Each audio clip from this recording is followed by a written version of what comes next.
बहुजन हिताय बहुजन सुखाय के ध्येय वाक्य का अनुसरण करते हुए इस धरा पर महान पुरुषों का अवतरण होते रहा है। वे समाज की रूढ़िवादी परंपरा का अनुसरण नहीं करते, अपितु समाज को बदल डालते हैं। ऐसे ही महान पुरुष थे महामना पंडित मदन मोहन मालवीय जी, जिनका जन्म 25 दिसंबर 1861 में अब के प्रयागराज में हुआ था। मालवीय जी शुरुआत से ही आध्यात्मिक प्रवृत्ति के थे। वे गीता और रामायण का हिंदू अनुवाद भी किया करते थे। जैसा कि हम सभी जानते हैं, बनारस हिंदू विश्वविद्यालय की स्थापना मदन मोहन मालवीय जी ने ही की थी। इससे जुड़ा एक किस्सा भी है। इसके निर्माण के समय मालवीय जी चंदा इकट्ठा कर रहे थे। वे हैदराबाद के निजाम से भी चंदा इकट्ठा करने गए थे। उस निजाम ने चंदा देने से मना कर दिया, लेकिन पंडित जी अपने मांग पर अड़े रहे। निजाम ने कहा उनके पास चंदे में देने के लिए सिर्फ उनकी जूती है। मालवीय उनकी चप्पल उठाकर ले गए और नीलाम कर दी। अंग्रेजों के काल में एक स्वदेशी विश्वविद्यालय का निर्माण पंडित जी की बड़ी उपलब्धि थी।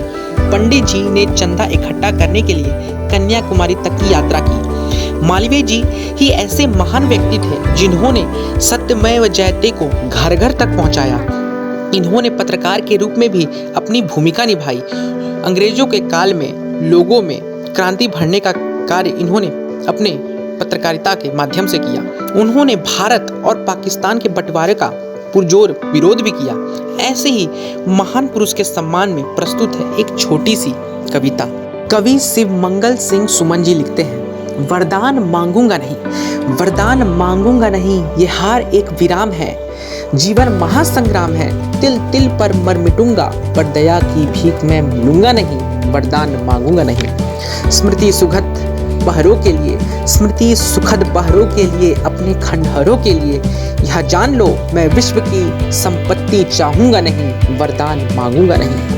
क्या हार में क्या जीत में, क्या हार में क्या जीत में, किंचित नहीं भयभीत में, संघर्ष पथ पर जो भी मिले यह भी सही वह भी सही, वरदान मांगूंगा नहीं, वरदान मांगूंगा नहीं। लघुता न तुम मेरी छुओ, लघुता न तुम मेरी छुओ, तुम हो महान बने रहो, अपने हृदय की वेदना में व्यर्थ त्यागूंगा नहीं, वरदान मांगूंगा नहीं। चाहे हृदय को ताप दो, चाहे हृदय को ताप दो, चाहे मुझे अभिशाप दो, कुछ भी करो कर्तव्य पथ से, किंतु भागूंगा नहीं, वरदान मांगूंगा नहीं, वरदान मांगूंगा नहीं।